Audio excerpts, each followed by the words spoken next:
Our next speaker, he's a marketing expert and convinced promoter of Agile for organization. His professional portfolio includes working in consumer goods, pharmaceuticals, medical devices, global marketing, corporate communication companies, with leadership position within marketing and sales teams locally and internationally. So what we mentioned in the beginning, we are going a little bit beyond IT.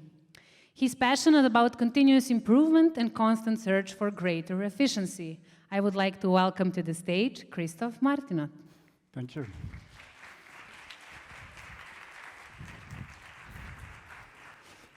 Dobar dan, everybody. Am I saying it right? Yeah, good. Thank you. Yeah, you know what? I need some applause because there are less people in the room. I can't see you. And on top of that, during the entire day, I've been treating like an idiot. I will tell you why. I spent 20 years of my previous life in the corporate world. 20 years, and it was almost like jail. So when you spend an entire day feeling like an idiot, because this is what many of them have said, I need some reassurance, and I need you to help to raise my self-esteem, please. So please, applaud me, it will help me. Thank you.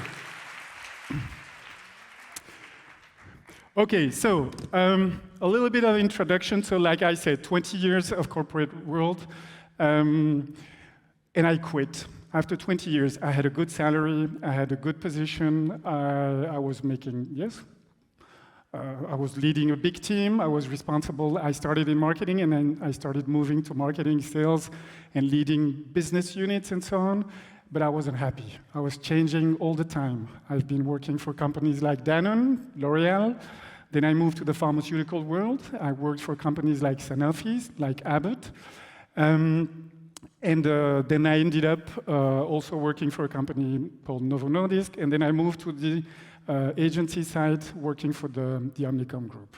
So this is my CV. This is not the most important thing.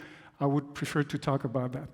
And I wanted to start with this. And I think this is somehow how Angel said before. Business leaders, they don't give a shit about Agile. They don't care. So if they don't care about Agile, what do you think they care about? Any suggestion in the room? Money. Wow, you're a smart group, huh? Because you've been spot on. Indeed, they're looking for money. Money, money, money, and money, and more money, always. And I was one of those. I was leading a team, and my only obsession was to bring more money to the company. Sorry about that. So I was an idiot. I told it already at the beginning. By doing this, they have top 5 challenges. And this is a survey that has been led across the world by a consultancy agency. And they've put on evidence that most of managers, leaders, the challenges that they're facing are those ones. And the first one is honing effectiveness. What do you think we understand by that? Silence? What do you understand by effectiveness? Right way. But why? Why do you want to be more effective? For profit. For profit, definitely. This is what you want. And then the other challenges, inspiring others, developing employees, leading a team, guiding change. This is what they say because it looks nice on the picture, of course. Okay. The problem is nowadays, and we've been discussing, and I think Niels has said something about that, Joachim has said about it, Angel has spoken about it. The thing is, today's reality has changed a lot. And we've been speaking about the VUCA environment, and actually now some people are using the BANI environment, meaning that the environment is brittle, anxious for the people, it's non-linear, and finally, it's incomprehensible. And this brings me to the Kinefin framework. Why? Because the organization have always been working in very simple and complicated environment. And Niels has explained it very well this morning. But the BANI environment is a more complex environment. And a complex environment, normally you should change the way you work. However, most of the people in those companies, they keep on doing the same thing. So if we look at Albert Einstein and his definition of insanity, so again, we could call them idiots, but it's also totally insane how companies are working nowadays. And I will give you some examples. The plan. So we've been talking about the plan this morning. Niels has spoken about the plan as well. And I would like to do a small exercise with you. You take a sheet of paper, and you write down on this sheet of paper how many jumps on one leg are you able to do in 15 seconds. Can you do that, please? Write it down, or just mental, or you write it on your phone.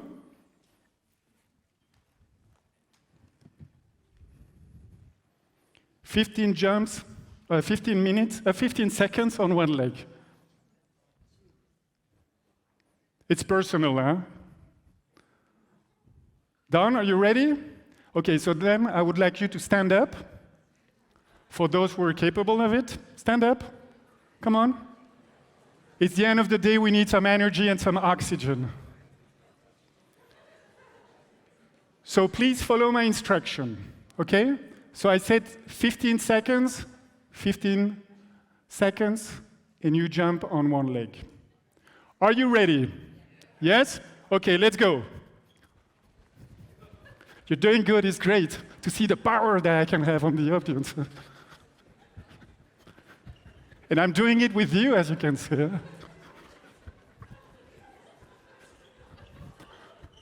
Stop.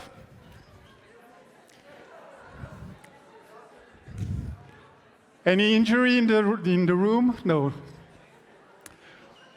Okay. Could I have some volunteers? Otherwise, I will designate some volunteers in order to tell me how much did they plan they would do and how much did they actually do. Yes, please.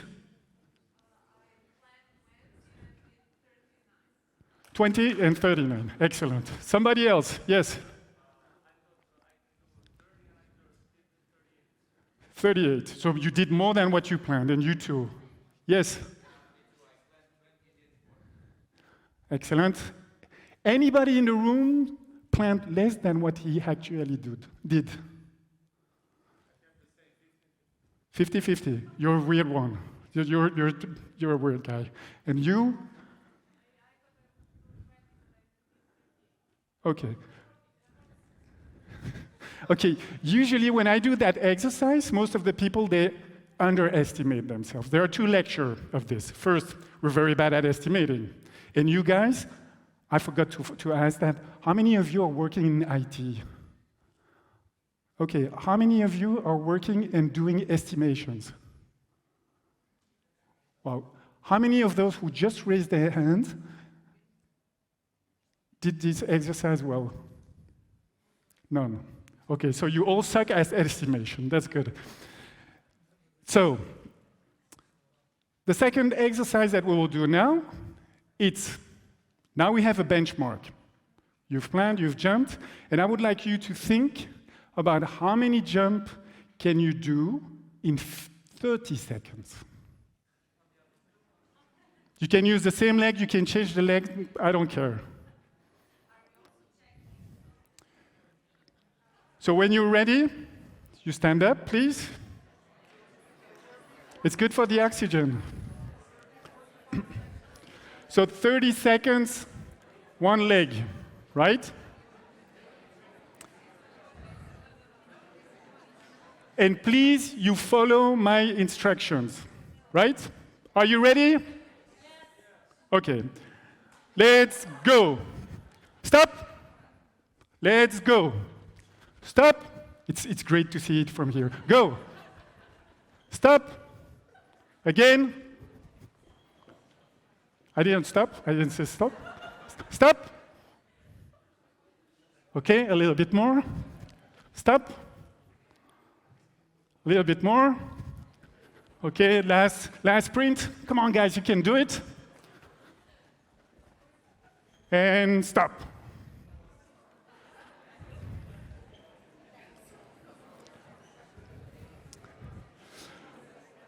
Okay, so again, I would like to have some volunteers to tell me how many jumps they did and how many jumps they planned they would do for the 30 seconds exercise. Any volunteer? 58, so lower than what you estimated. Yes? I estimated 40, I forgot to count. You forgot to count. And you're an Agile coach as well, no? Okay. What about you? Okay. Anybody in the room did more jumps than actually you planned to do? No. Okay. Why is that? Because the interruptions, right? So this morning when Niels was saying all those companies at the end of the year, I think December it's a little bit late. Normally when I was working on a marketing plan, I would do that in June. We started to plan the next year. It's bullshit. Why? Because if you look at what just happened, it's when we plan, we have a reality, we have an horizon, and we don't know what will happen. And this is more true than ever in those days, right? And then the funny thing is, I did an exercise, a little survey with different companies and with different marketing departments. And I asked them, so how many times a year do you make a planning or do you do a marketing plan? Oh, 80% said we do a marketing plan once a year. Good. Then the second question is, how much time do you spend doing that plan? And 60% of them would tell me they spend among 2 to 3 months in order to plan the next year, right? And then the last question was, and do you think this is really efficient, that you take benefits from this planning? Here you can say that 40% only think that it is inefficient, but I have backdoor information, and many of them told me afterwards, you know what, we didn't want to put that we're doing something stupid, but actually, yes, this is absolutely inefficient. So the first thing we do in the companies is, for instance, planning. And planning is something that the way we do it in companies, it's not efficient at all. Okay, the second thing, busy is easy, focus is hard. I love that one, because I was one of the big shot in the company, and then I was responsible, and I was busy. I was never available for my team. Why? Because I had meetings, and I had to attend my boss's request. So, very complicated, right? But the other thing, and the point here for me to discuss about busy is easy and focus is hard, it's because most of the time, we do a lot of multitasking. If you look at your own job, how many times you spend doing several things or running different projects at the same time? Well, marketing team, it's the same. They start thousands of new projects with no value for their customers. They stop on the way because the marketing director changed his mind, and this is something that is totally inefficient. And it has been proven, actually, that the more projects you run simultaneously, the more waste you generate. When I show that to marketeers, are there any marketeers in the room? I know of one. Any other marketeer? No, okay. So when I show that to marketeers, they just open their eyes. They say, oh, really? Yes, because what I'm trying to do is to bring their attention that 20% of their effort will generate 80% of their results. And rather than engaging and embarking in 12,000 projects that might be very sexy and very appealing, most of the time, those projects are not bringing as much value and money to the company. The consequences of this is that it's tremendous on the team. The team is wasting money, wasting energy, and it has an impact on the mental health of those people. I don't know if you IT guys are healthy people, but the marketing people are overstressed, overwhelmed, they have no time for anything, and there are a lot of burnout as well there. It's because they don't know how to prioritize, they don't know where to focus on. And if I ask you, what is one of the key elements in a business nowadays to be successful? What do you think? People. Very smart. You're the banker? No. Oh, you're still there? Okay, good. Amazing.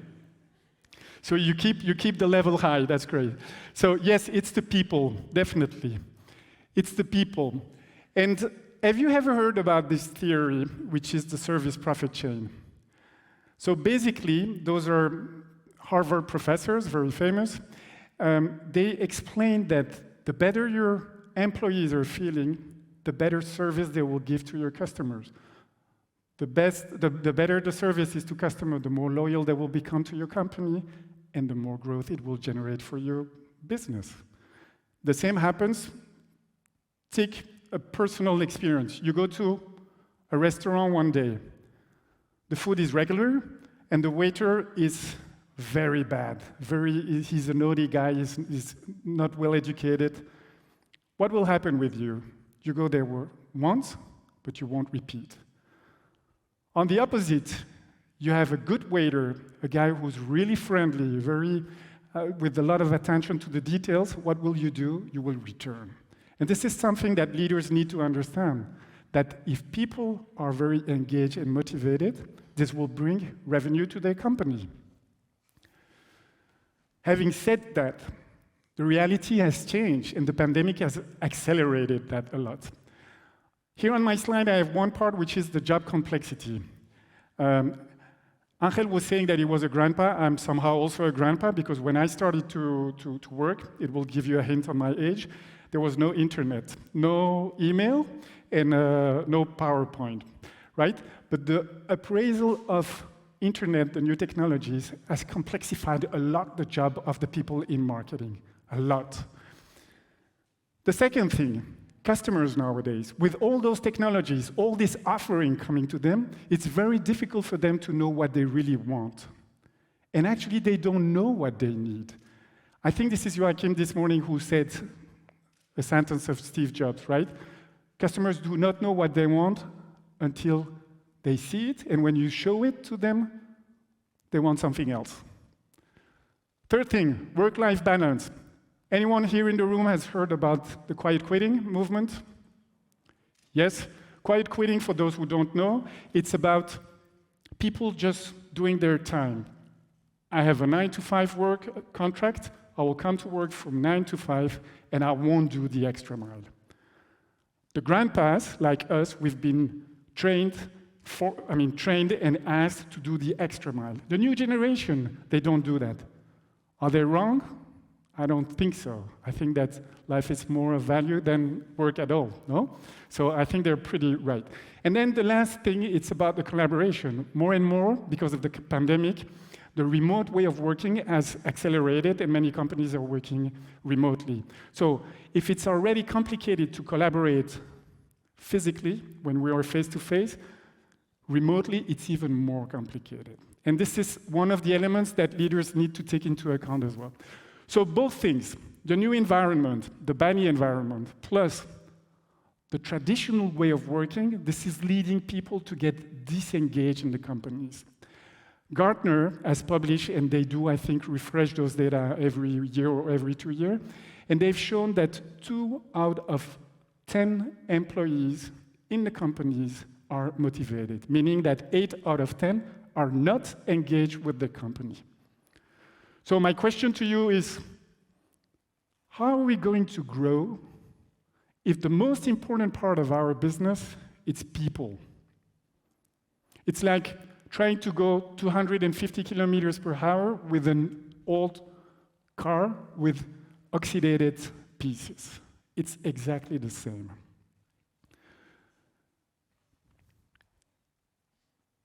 My point is also because if we look at the Schneider model of culture, companies, most of them, and this has been said during all the day, are in the competence or in the control area. Meaning, we succeed by getting and keeping control, or we succeed by being the best and having the best competencies in the world. And actually, this is absolutely not working for the complex environment. This works with a simple or complicated environment, but not with a complex environment where we don't know what will happen, and we need to probe, to sense, and to respond. So my point is that leaders have to change. They have to change if they want to attract people to their company. The new generation, I have a 22 years old, it's another hint about my age. I have a 22 years old, he's not willing to come and work for a company. I was talking to a charming lady at midday, and she explained me that she chose the company because of the purpose of the company and because of the culture of the company. And this is what organizations will need to change in the future. This is what they will see and meet in the future. Young generation looking for a purpose and for an engagement.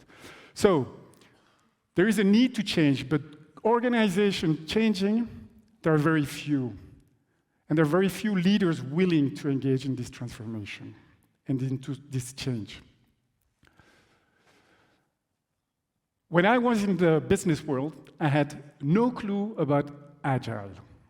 So can you imagine, I was 20 years in jail, I was not communicated, I had the only information I received was from my company. I didn't know what Agile was. I didn't know.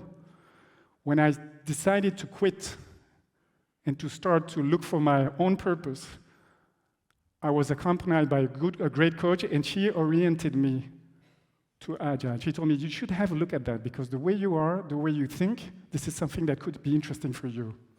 And I took my certification as a Scrum Master. I thought, wow, that's very interesting, but this is for the geeks, no? For the weird guys, the IT guys. And I said, how can I use this, and how can I implement that in marketing? Which is the discipline that I knew the best. And I started to look around, to investigate, and I found that some people in the US were already working this way, that they tried, or that they were taking Agile way of working into marketing. So the first thing that normally people do in business, they look at data, right? And Harvard Business Review had published already about the fact that at IT level, yes, it works, and you know it. You're the evidence that it works. Might be twisted. You need to make some twists sometimes, but usually what we can see that the success rates of the delivery of the IT companies was better, that the quality and speed to market was very good, and for me, the last point was the most important, that normally it boosts the motivation of the people, right? Remember, the people are the engine of the organization. So, can we mix both, Agile and marketing? Okay, that was the question that some people asked themselves a few years ago. And before that, I would like to ask you, what do you understand by marketing? What is the definition you would give to marketing? Except the only marketer in the room. Silence. What do those people in marketing do?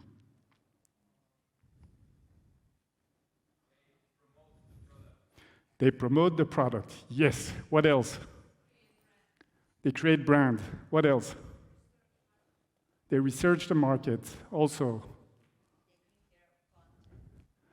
They create content. Yes. Anything else? Price strategies. What else? Lead generation. Okay. Yeah. Actually, the definition is, when you talk to anybody working in marketing, the definition is all the time different. So every time I get a different definition of marketing. But all what you've said is true. Those are things they're doing. But the definition that I like is the one from the American Marketing Association, which is the activity, set of institutions and processes for creating, communicating, delivering, and exchanging offerings that have values for customers, clients, partners, and society at large, right? And I underlined the word value. Why did I do that? Because nowadays, I explained to you, marketeers are not working smart. They need to work not harder, but they have to work smarter.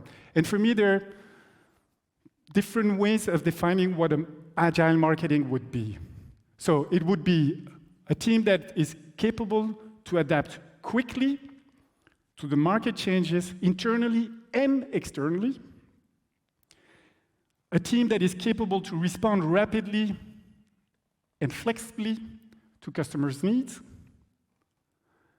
a team that adapts and lead changes in a productive and cost-effective way without compromising quality, and a team that is at competitive advantage all the time. And this brings us to agility.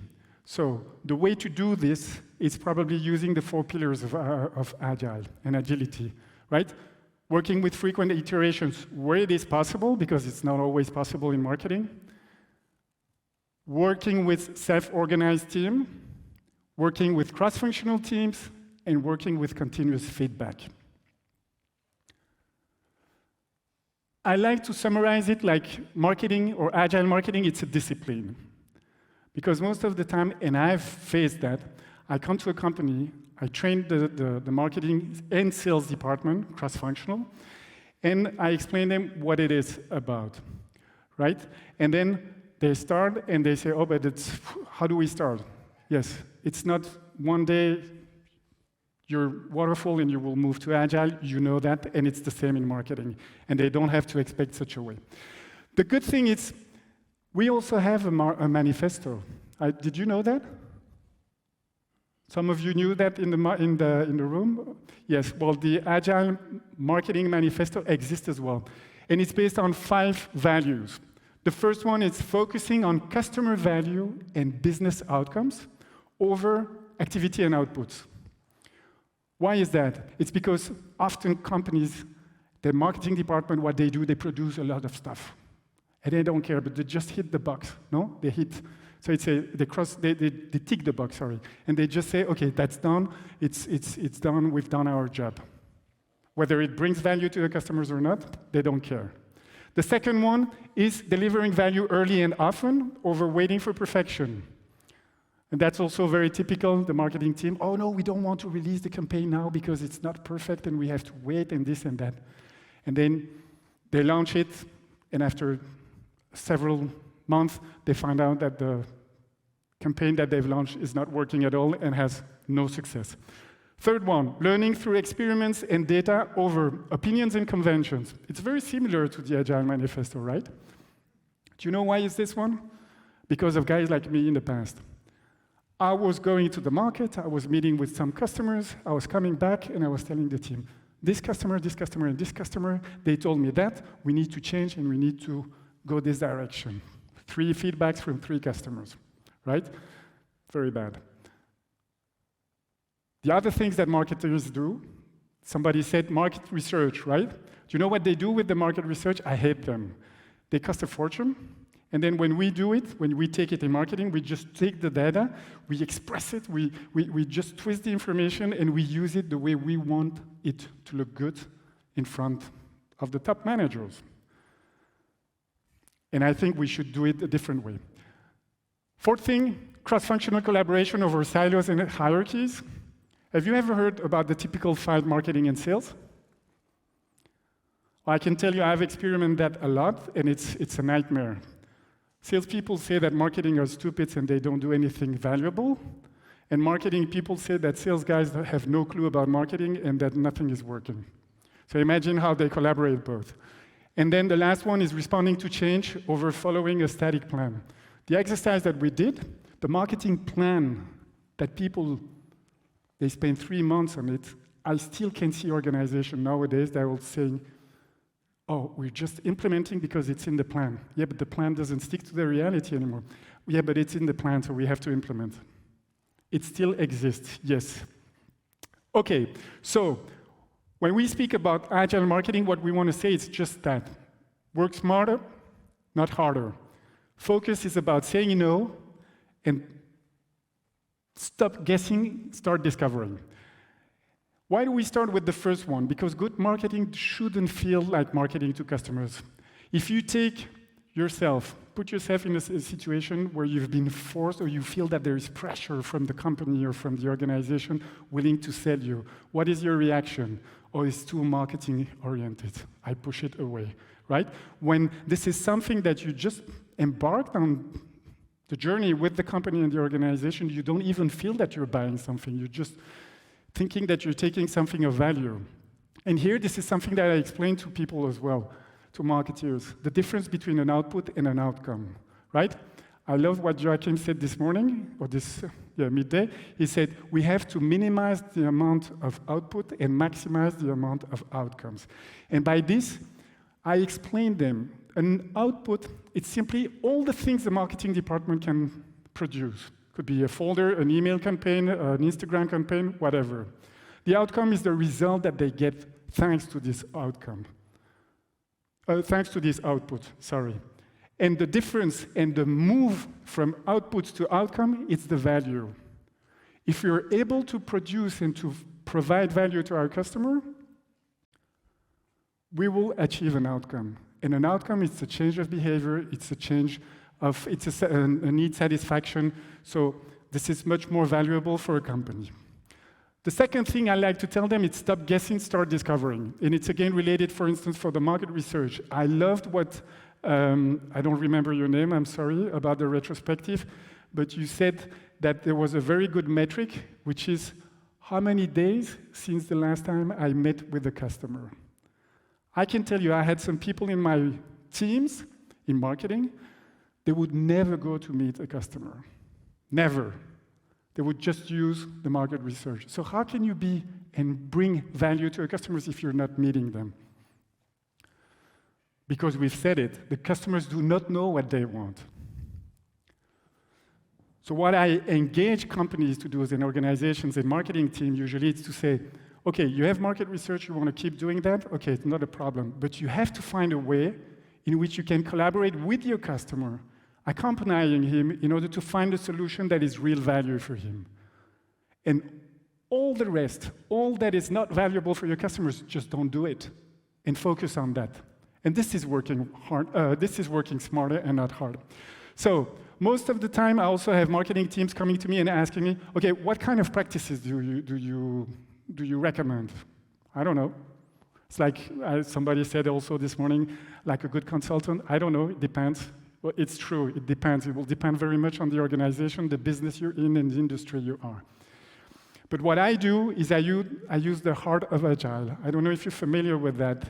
It's Alistair Coburn. He was one of the co-authors of the Agile Manifesto, and he summarizes Agile in 4 words. Collaborate, deliver, reflect, and improve. And my message to the team is, we don't care about Agile like the business leaders do. What we're looking for is effectiveness. So take among all the tools available and developed by the very smart Agilists, take everything that is important and relevant for your teams and your organization. And actually, this is what we see also in the research that we have among marketers, that normally they don't use Scrum as such, they don't use Kanban or whatever. The other question is knowing if Kanban is agile or not. I don't care. But what I care, it's about having tools for those teams to help them to be more effective. Okay, so does that work? Yes, it works. And leaders, they like when I show them the benefits of Agile implemented in marketing teams and sales teams or cross-functional teams in business or operations. And when I tell them, okay, speed of execution and productivity, it's skyrocketing. The alignment with the strategy and focus is better. The adaptability and the flexibility of the teams is much higher. This one for me is very important, the client centricity. I've been working in the pharmaceutical industry for many, many years, and many of those companies are saying, oh, we're patient-centric. It's bullshit. It's bullshit, and they're not thinking about the patient. They're just thinking about selling their drug. And the marketing teams, what they have to do is to bring value to the healthcare professional in order to help solve the problems of their patients. And with this way of working in the pharmaceutical world, I'm seeing a lot of good reaction and goodwill in order to implement. Prioritization, they learn how to prioritize better, to go for value. They learn to work as a team. The silos, sales and marketing, we all have the same customer, we all have the same clients, and working all together, looking out and discovering what is value for our client is much important. Team motivation is skyrocketing as well, and then there is also measurability and accountability, which I like, because everything is transparent, everything is open, and you don't have those famous guys who are spending the entire day with their mouse, moving it on on the desk in order to watch their next trip for the summer. So leaders like that. And when they see that also, I mean, it's more of the same. It's response to change, prioritization, on-time delivery, customer focus, and budget control. If we compare it with the traditional way of working, all those levels, the agile way of working in marketing is better. And they like it a lot. The figures. I liked it because this afternoon, Angel also mentioned, don't talk to leaders about data. Don't tell them that they will sell more. It's true. It's true, because if you show them that, they like it, but they might not be changing the way they are working right now. You know when they will change it, or they might change it? Any idea there?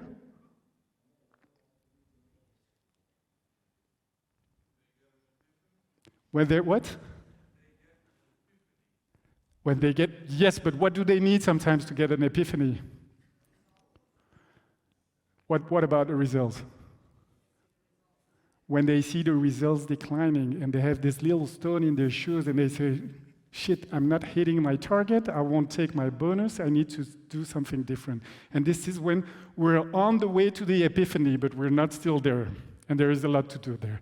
And most of the time, this is what we see. When I talk to some teams and some leaders, and I ask them, oh, have you heard about this?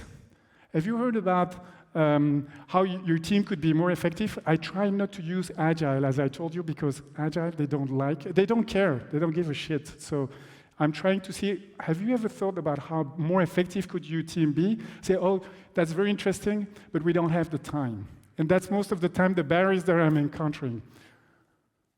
Other barriers that I have, it's, oh, our team is not trained for that. We don't have a Scrum Master, we don't have a product owner, we don't have anybody, so it's not a problem. Let's train them. Let's train them and tell them to find out what are the best tools for them to work the best. Actual processes work fine. Do you really believe that? Lack of talent. This is theory X, that we saw this morning. Lack of management support, lack of tools, lack of time. To me, the biggest issue, the biggest barrier, do you know which one it is? The banker again? Management, yes. It's the lack of support from the manager. So when a marketing team or department wants to move to a different way of working, to be more effective and adapting some of the mindset, which is more important than the practices, like Angel said before, they are going into a transformation. And when you're a business leader and you talk about transformation, it's just, I don't want that. I don't want to hear about that. This is too much of a thing. But actually, we need to have a transformation in order to move from those type of culture to a more collaborative culture, right? And how do we do that? Where you don't buy a transformation. And sometimes, yes, you have people coming and say, oh, we want to change, we want to be more effective, and you will do that with us. And then they give you like a few weeks, you will train the team, and then we will implement and we will see if it works. I had the case with a pharmaceutical company. About 40 people that I had to train to certify IC Agile marketing certification. They all went there. We first trained the leadership team. Wow, we love it. Let's go for it. We trained the team, and then they started to implement. We accompanied them very little because they had no budget and no time, from what they say. And a few months later, I came back and I asked them, so did it work? And I asked them, do you agree if we run a survey among the team, across the team, in order to understand if it's good, if they're improving? They said, yes, we did that. And most of them, they loved it. They loved the training. They loved the mindset. They wanted to implement. And guess what? They were not implementing because the leaders were not supporting. There were those kinds of leaders who said, we love it. Let's give it to the team, and they have to make it. Without the leaders, it is impossible. So sometimes if we are contacted by one team member and we see that the team leader is not ready or mature enough to do so, we just don't go there. Okay, so leaders are at the heart of the transformation, and they are the ones that have to put in place the structures to change the culture, right? And this comes from the Lewin's equation. No, you can't change. The only way to change the behavior of the person is by changing the environment he's in. So by changing the structure, you will help them to change the culture. There is another smart guy, Craig Larman, who's saying that the culture will follow the structure. And this is what we want to do. And this is exactly what Niels explained this morning. We want to move from traditional organization to a more agile, focus on value, focus on the customer, and a more speedy structures. And this takes time. How do you do that? Like Angel said this afternoon, you don't do it A, today, tomorrow, B. It's a journey. It's a long journey, and it's a journey in which we need the leaders to be implemented. You're probably familiar with this curve, which is Kubler-Ross curve of change. Change is an issue, that's for sure. The way you manage the change is probably the way you will succeed, and what you want to do is to reduce this time as much as possible. When the team is in shock and they don't want to adapt, they're in disruption, and we want to smoothen this path. And for this, we like to use this tool, which is a tool and a framework somehow, which is called the Team Health Check. I don't know if you're familiar with that. I put a QR code so you can have more explanation about that. But I like this model. It's a model that is based on research from university professors from Harvard. And they explain, well, it's a framework, and they explain that there are 6 essential parts in the team. You have on top the 6 conditions to an effective team. On the top, you have the essential, which are real team, the right people, and a compelling purpose. And on the bottom, you have a sound structure, a supportive context, and a team coaching, which are what we call the enablers. And actually, this is a test or a diagnose tool that we use with the team. We can do it with small teams as well, 5 or 8 people. We do that, and we have like a global picture of how the team is at the present situation. And during all the journey that we do with them, we do several pictures in order to see how we can improve that and what are the different points we need to work on. Maybe if the team is not good, we don't have good coaching at the team level, we need to implement maybe a better team coaching program with the leaders and so on and so on. So this is something I wanted to share with you. The only intention about that is to reduce the gap, like I said here, to spend less time in the part of the change that is like disruption and they don't want to work and depression. Okay, another interesting article published by McKinsey explains that there are 4 steps to boost your journey to transformation, your transformation journey, and your chances to success to 75%. It's 4 steps. The first one, ensure the top team gets it. We've said it. Be intentional and go after value. What does that mean? Take the stuff that are interesting for the teams. Take the tools in the frameworks that are good and relevant for your organization. You don't need to implement Scrum by the letter. I know IT people or some purist Agilists, they say, oh, you have to implement Scrum by the letter or by the guide. No, here what we want is really the marketing teams to pick and choose. Third one, go beyond agile teams and build connective tissues to make sure that we have collaboration and that we're building and creating value. And then maintain high speed. A transformation process, or for a marketing team to implement this kind of this way of working, I like to call it, it takes time.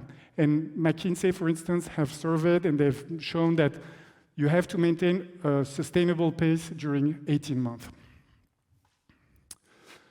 So how do we start normally if we are getting called by a team that wants to improve their effectiveness? It's very simple. We start by training the leaders.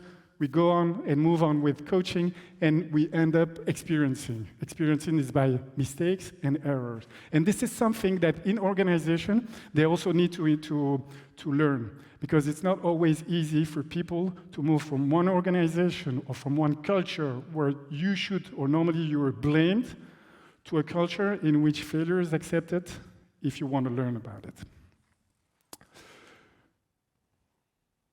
I told you, I like to show those data because I believe that business people, they like to see business. If they can see that the business can increment, it's a good thing.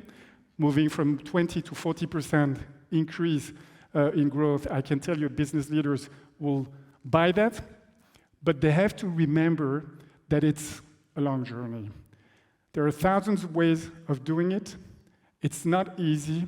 It's, like I said, it's a discipline. It's like Kung Fu. You have to practice, practice, practice, practice. Integrate the practices, integrate the mindset before anything. And then you will start seeing the results within the organization. As I am a marketer guy, but there are no marketing people here, there is one. I wanted to have a raffle in the marketing moment just to offer a discount for my next course in marketing. But if you have marketing people within your organization, feel free to share it with them. That's it for me. Thank you very much for your attention. I know it's the last talk of the day, and I thank you very much for being here to listen to me till now. Thank you very much.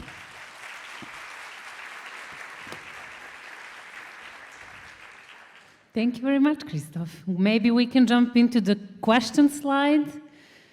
Oh. I think we have one question that I saw.